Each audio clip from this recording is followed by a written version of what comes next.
আর হাসনা তো একেবারে হাসনাত দা ওয়াকার স্লোগানই দিয়ে দিল, এতে তাদের আত্মসম্মানে লাগে না। আর গোপালগঞ্জে যে ছাত্র হত্যা করে, ইউনূস বাহিনী এসে তাকে মারছে, এরা দাঁড়িয়ে দেখছে, তখন কিছু বলেনি, তারা তো তাদের শক্তি নাই। বঙ্গবন্ধু ভবন যখন ভাঙছে তারা দাঁড়িয়ে আছে, আর্মিকে ভুয়া ভুয়া করে গালি দিচ্ছে। এই শাসন সেনাবাহিনী তো বঙ্গবন্ধুর হাতে গড়া, আর আমি আসার পরে সেনাবাহিনীর উন্নতি করেছি। তারা দুপুরে ভাত পেত না, রুটি খেতে হতো, রুটি আর ডাল। আমি সরকারে আসার পর 96 সালে তাদের ভাতের ব্যবস্থা করে দিই, মাছ মাংসের ব্যবস্থা করে দিই, তাদের চাকরির বেতন বৃদ্ধি করার সব বেতন আমি বৃদ্ধি করি। জুনিয়র অফিসাররা গাড়ি কেনা থেকে শুরু করে সবকিছু যাতে সুযোগ পায় সেই ব্যবস্থাটা আমি করে দিয়েছি, এবং আমি প্রমোশনের ব্যবস্থা করে দিই। শান্তি রক্ষা মিশনে আমরা 1 নাম্বার স্থান, এটা তো আমি আসার পরেই হয়েছে। আজকে এই যে আমাদের ছাত্র হত্যা করে তারপরে তার উপর যে পাড়া দেওয়া, ঠিক 71 সালে যেভাবে পাকিস্তানি হানাদার বাহিনী যে আচরণ করেছে, সেই আচরণ আজকে যে সেনাবাহিনী করলো, এই ছবি তো আজকে বিশ্বে ছড়িয়ে গেছে, জাতিসংঘে যাবে যে নিজের দেশের মানুষের উপর এরকম টর্চার করতে পারে। জাতিসংঘ শান্তি রক্ষায় এরা কি নেবে? আর নিজের সর্বনাশ তো তারা নিজেরাই করে যাচ্ছে, এটাই তো দুর্ভাগ্যের। আর যখন এই বাংলাদেশটা মনে হয় যেন হায়নার কবলে পড়েছে, কিরকম বিভৎস ঘটনা এই এনসিপি, জামাত, বিএনপি এবং ইউনূস এদেরকে দিয়ে ঘটাচ্ছে, একবার চিন্তা করে দেখেন। বাংলাদেশের মানুষের জীবনে শান্তি নাই, নিরাপত্তা নাই। আজকে গোপালগঞ্জে তার সৃষ্টি করা এক পকেট দল, টোকাইদিনী যে দল করেছিল এনসিপি, সেই দলের মিটিং শেষে তার সেখানে গন্ডগোল করে এবং গুলিতে এ পর্যন্ত 15 জন আহত এবং তার মধ্যে 7 জন নিহত, আবার কেউ কেউ বলছে 13 জন নিহত। সঠিক তথ্যটা এখনো পাচ্ছে, তবে 7 জন নিহত হওয়ার কথা শোনা হচ্ছে, যে ছাত্রদের হত্যা করেছে, যে সমস্ত ছাত্ররা হত্যা করেছে তাদের আত্মার শান্তি মাকাজ কামনা করি। পরিবারের প্রতি আমার সহমর্মিতা জানাই, আর যারা আহত হয়েছে তাদের চিকিৎসা এবং দ্রুত আরোগ্য লাভ করতে চাই। কিন্তু এখন সে অত্যাচার চলছে, নির্যাতন চলছে।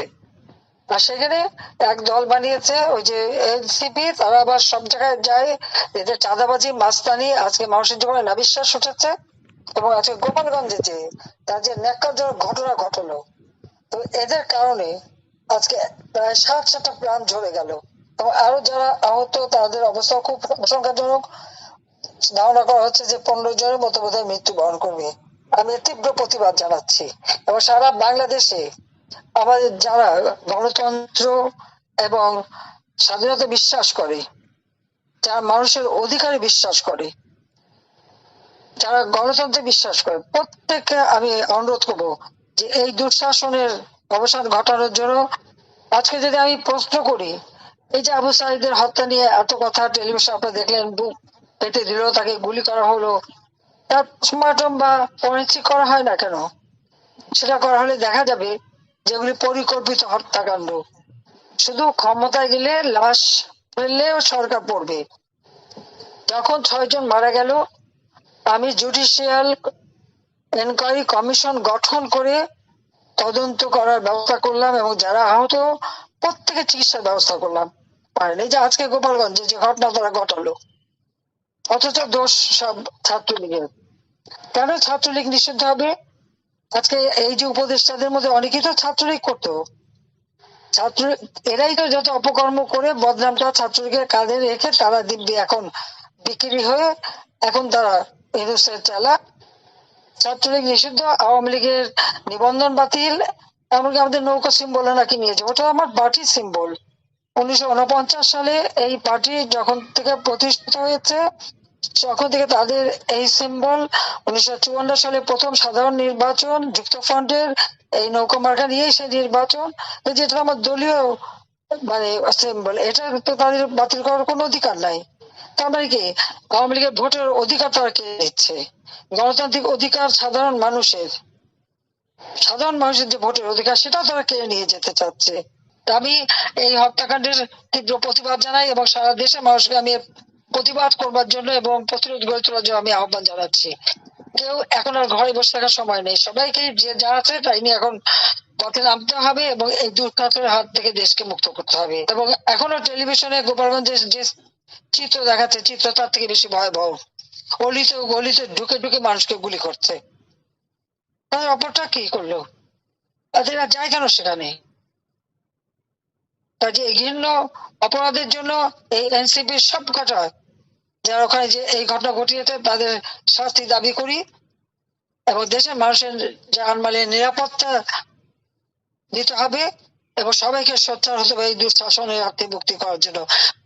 কাজে অন্যায় অবিচারের বিরুদ্ধে সকলকে আজকে আমি প্রতিবাদ করার জন্য এবং পথে আসার জন্য এবং ইউনূস সরকারের পতন ঘটিয়ে দেশের শান্তি নিরাপত্তা নারীদের নিরাপত্তা নিশ্চিত করবার আহ্বান জানাচ্ছি দেশবাসীর কাছে। কারণ আমার আর কেউ নেই, আমার একমাত্র দেশবাসী আছে। তাদের জন্যই এসেছি, তাদের জন্য কাজ করেছি, দেশের মানুষের জন্যই আমি কাজ করেছি।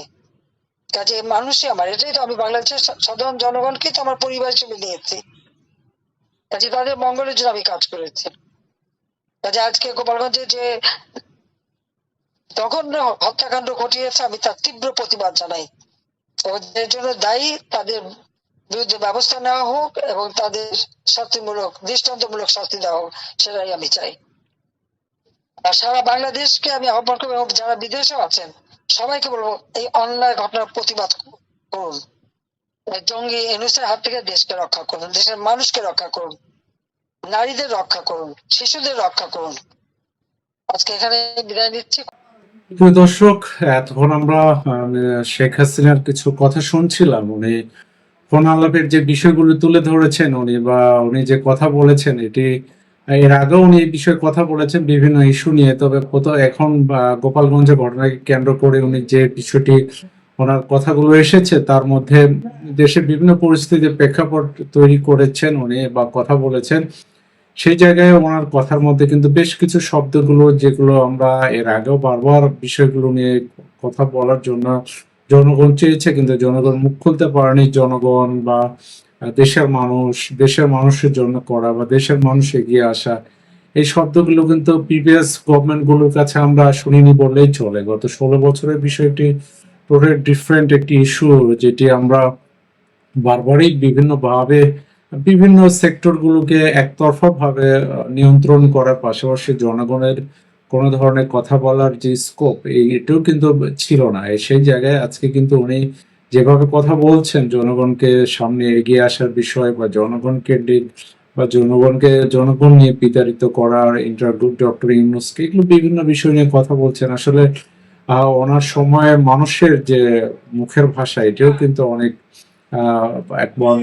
মানে একজন বলতে না পারার শব্দগুলো থেকে কিন্তু আমরা দেখেছি। তো সেই জায়গায় আমরা বলবো যে ওনার যে শব্দগুলো ব্যবহার করছেন এটি কিন্তু মানুষ বিভিন্ন সময় কিন্তু তাদের মনের ভাষা থাকে, কিন্তু সেটা কিন্তু প্রকাশ করতে দেওয়া হয় না। তো সেই জায়গায় আমরা বলবো উনি যেভাবে বিষয়গুলো তুলে ধরেছেন, অবশ্যই বিষয়গুলো থেকে মিডিয়াতে যতটুকু নিউজ এসেছে মানুষ অবশ্যই এর ভালো মন্দ বিচার বিশ্লেষণ অবশ্যই করবে। তবে প্রিভিয়াস 16 বছরে কিন্তু মানুষের হাহাকারের কিন্তু বিভিন্ন ইস্যু ছিল, সেটি বা সেই সময়ের গভর্নমেন্টের কানে কতটুকু গিয়েছিল সেটিও কিন্তু মানুষ দেখেছে।